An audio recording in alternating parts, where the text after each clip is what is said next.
Welcome! This is Algebra 2, Unit 3.8, using long division, find factors of polynomials. And what do the remainders really reveal? This is a really cool unit. You guys are going to feel really Einsteinish in this one because it's not too hard, and I think you'll enjoy what you get out of it. Let's go back to really basic math. I know it's elementary, but how do we know if 13 is a factor of 299? Well, we could divide it and see if it goes in evenly. If it goes in evenly, then it's a factor. So we take 13, it won't go into 2, so we move over. Will 13 go into 29? Yes, it'll go twice. 2 times 13 is 26. Draw the line, change the sign, and now we subtract that. We get 39. 13 into 39 goes 3 times. 3 times 3 is 9. 3 times 1 is 3. Draw the line, change the sign, and we get 0. So now we do know that 13 is a factor because 13 times 23 equals 39. So something that we need to realize is if it's a factor, our remainder will be 0. That's in basic math. Same thing applies. Remember, math always makes sense. Same thing's going to apply in polynomials. So now we look at this and we say, is x minus 3 a factor of this polynomial? Or the directions may just simply say divide. And here's how you do it, just like you did with the 13. You look at the first digit here, x. X will go into 2x cubed how many times? Well, this has a 1 out here, so I need a 2 times that 1. It's an x to the first. I need it to be to the third, so I would go x squared. Now, having students do this in class last semester, a team got really fast at doing them, and we were asking them, how are you getting them so fast? And they said, look at this. Since this is always an x to the first, which it will be, in division it has to be an x to the first, just a binomial out here, in order for this to work well, and it's the only time that we divide that way. Anyway, they said since this is always the first, then the answer up here is always 1 less than that one. So there's a little pattern to watch for. Okay, now we go 2x squared times x would give us 2x cubed. If you don't get exactly the same number as what's up there, you know you've made a mistake, start over. Now 2x squared times negative 3 would be a negative 6x squared. Okay, now we go ahead, we draw the line, change the sign on each of them. Now when we add, that one wipes out, and we get 10x squared.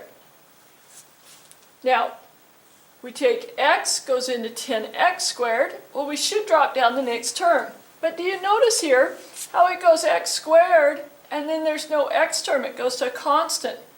We should come up here and move that constant over and put a placeholder of 0x. So now that drops down as 0x. And I suggest that you do that before you start a problem. Just look and make sure that it's in standard form, that it goes down just by 1. So it's 3, 2, 1, 0 on your exponents. Okay, now we have plus 0x. So x goes into 10x squared plus 10x times 1 less than that one. So 10 times x would be 10x squared. 10x times negative 3 would be a negative 30x. Draw the line, change all the signs. We add, that wipes out. We get 30x plus 5. X will go into 30x 30 times. 30 times x is 30x. 30 times negative 3 is negative 90. We end up with a remainder of negative 85. So we can tell that is not a factor, and that remainder we should write up here as a minus 85 over x minus 3. Because even though it doesn't go in there evenly, that is our answer to the division problem. Now, there is another way you can do it, synthetic division. I really like synthetic division. You'll see how fast it is right here, and I think you'll like it too. take your binomial that you're dividing into the polynomial, and on this one, just take this and set it equal to 0, or you can think it's the opposite of that term. So if we set it to 0, solve for x, we would find that x equals 3. Write your 3 outside of your upside down box. We do an upside down box for synthetic, and you'll see why. Now we take the coefficients. 2, 4, we do put the placeholder in for the x to the first as 0, and then a 5. It's essential in both divisions that you have that placeholder. Okay, here's the method on synthetic. I'm going to raise this up some, because we don't need that much space, and I want to make sure you can see it well on your viewing screen. So first thing you do, drop the first term. Then take this and multiply it by that and put the answer right here. 3 times 2 is 6. Now add these.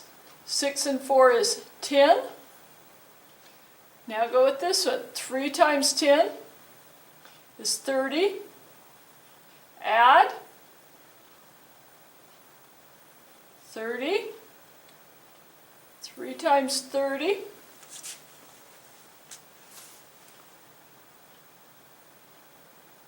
Make sure that I'm getting this right. 2, 10, 30. 3 times 30 is, make sure that I did it right before, is 90. We add, and we get 95. We do have an error somewhere on one of these, because these are all positives.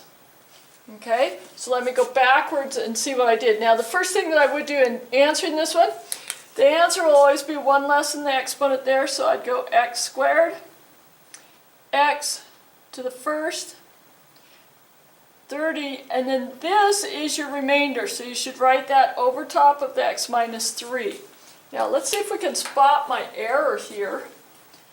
Oh, I see what it is. When I drew the line, I forgot to change the sign, so that would have been a 95 down there. Okay, so plus 95, super important for us to see. Even when you've had a lot of practice with these, you got to just say things out loud, like draw the line, change the sign, and you'll remember to do everything. Okay, so those do come out the same. I like synthetics, it's a little bit faster. That's part of the problem with the other way, is it gets cumbersome and a little bit tiring.